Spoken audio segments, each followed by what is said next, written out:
Oke. Assalamualaikum warahmatullahi wabarakatuh. Untuk pertemuan sekarang kita membahas bab 2, yaitu tentang perangkat keras komputer. Oke. Ada namanya kompetensi dasar dan juga indikator atau tujuan pembelajaran. Pada kompetensi dasar 3.1 sampai 5.1. 3.1 kita memahami komponen perangkat keras komputer. Kemudian 4.1 menjelaskan fungsinya.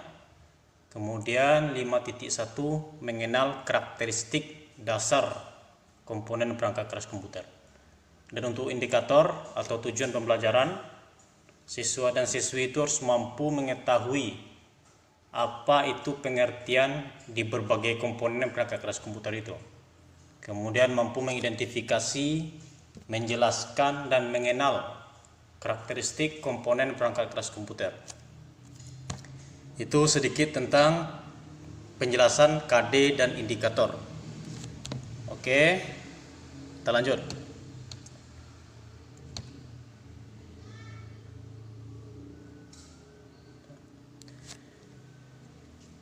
Untuk perangkat keras komputer, dalam proses ada namanya pengolahan, penyimpanan dan penyajian informasi. Dan unsur-unsur yang terdapat pada komputer itu ada 3. Yang pertama perangkat keras atau disebut dengan hardware. Kemudian ada perangkat lunak, software, dan pemakai komputer atau brainware. Oke. Berikut berbagai macam hardware komputer atau perangkat keras komputer. Ada 3 komponen. Yang pertama yaitu hardware di casing, kemudian input, output, dan jaringan komputer. Pada bagian hardware di casing ada beberapa komponen. Oke. Yang pertama itu ada beberapa komponen. Ini. Untuk pengertian kita klik ini. Kita lihat gambarnya. Nanti kita jelaskan pengertiannya. Oke. Nah, ini untuk perangkat keras di casing. Yang pertama kita membahas tentang prosesor ini.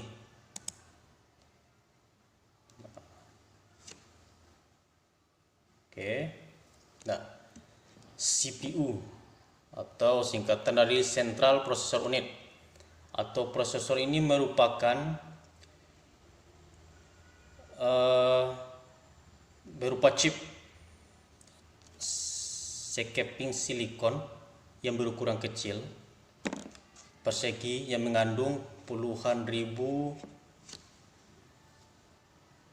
transistor dan komponen elektrik lainnya di sini. Oke. Dan untuk prosesor ini itu terdiri atas 2 unsur. Yang pertama unsur aritmatika dan juga logika. Oke, di sini berarti di situ ada unsur matematik. Oke. Prosesor ini merupakan hal yang terpenting dalam sistem komputer. Dan prosesor ini disebut juga sebagai otak dari komputer. Tujuannya untuk memproses perintah dan data. Itu gunanya. Kemudian apalagi memori. Ini memori. Untuk memori ini disebut juga dengan ruang simpan sementara dalam chip komputer. Oke. Dan kapasitasnya Ada yang berupa kilobyte, megabyte, dan gigabyte. Dan untuk memori ini ada dua unsur. Yang pertama RAM dan ROM. RAM ini singkatan dari Random Access Memory. Pengertiannya, RAM ini datanya tersebut dapat diambil isinya dan dapat diisi kembali. Ini perbedaan RAM ya. Di bagian RAM ini ada namanya input, stroke, program, working, dan output. Nah, kalau input itu digunakan untuk menampung data di bagian RAM. Kalau program stroke itu penyimpanan semua instruksi program. Kalau working digunakan untuk menyimpan data yang akan diolah dan hasil pengolahan. Terus kalau output digunakan untuk menampung hasil akhir dari RAM. Kemudian ada juga namanya ROM, Rest Only Memory. Rest Only Memory ini dapat juga kita artikan hanya dapat dibaca oleh programmer. Berarti data itu disebut hanya dapat dibaca. Berarti datanya bersifat permanen ya. Oke. Kemudian kita lanjut. Ini motherboard. Motherboard ini juga disebut dengan papan induk dari komputer. Berarti semua dari alat-alat komputer terpasang di sini. Ini disebut juga dengan papan sirkuit elektronik. Nah, itu gunanya. Kemudian kita lanjut ya. Ini power supply. Ini fungsinya untuk menyalurkan listrik atau bentuk energi jenis apapun pada beban atau sekelompok bahan pada perangkat keras yang ada pada CPU. Berarti lewat power supply ini menyalurkan listrik ke komponen-komponen ini. Itu tujuannya. Kemudian VGA card ini, kartu VGA. VGA ini memproses gambar pada layar. Oke. VGA card ini disebut juga dengan video graphic array atau kartu grafis. Oke, kemudian kita lanjut lagi. Kemudian ini sound card.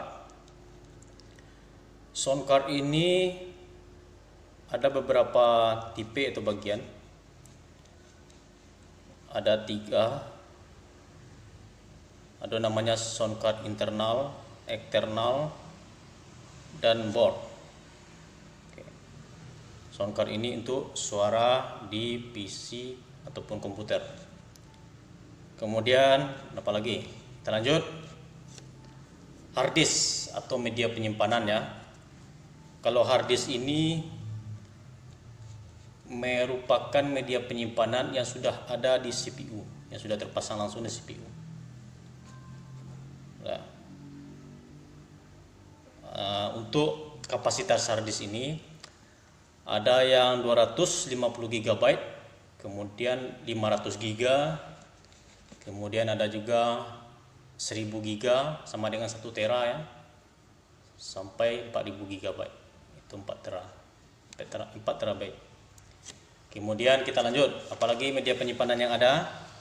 Kemudian floppy disk. Floppy disk ini juga begitu, sama seperti hard disk, cuma kapasitasnya lebih kecil. Oke, setengah dari hard disk. Kemudian lanjut, flash disk. Flash disk ini media penyimpanannya sudah cukup besar, mulai dari 2 GB, 4 GB, 8, 16, bahkan sekarang sudah ada 64 GB. Oke. Kemudian kita lanjut lagi, apalagi CD. CD juga berbagai macam, ada CD-ROM, CD-ROM, CDR, CD-RW, dan DVD.